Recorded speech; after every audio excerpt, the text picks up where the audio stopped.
Galing ng panglinis niya, guys. Oh. Hindi niya na kailangan ng broom. Oh, di ba? High-tech na. Iipunin niya yan, sa kanya yan dadaspanin. Oh, di ba? Ang galing.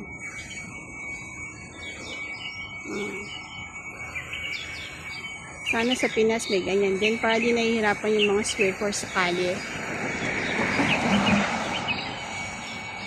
Ayan. Nakita nyo guys, ganyan kalawak ang nililinis niya. Diretso. Ayan. Hanggang doon. Ayan o, may naipon na siya. Ayan, naipon niya.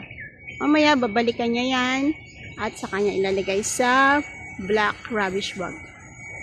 O, diba? Ang galing ni ate. Good morning everyone. Happy Monday. Happy Monday, Brody. Brody, happy Monday, ah. Okay guys, diretso na ako sa paglalakad namin ni Brody. Thank you. Pinakita ko lang sa inyo kung gaano ka-high-tech ang sweeper dito sa Hong Kong. Okay guys, please subscribe to my YouTube channel.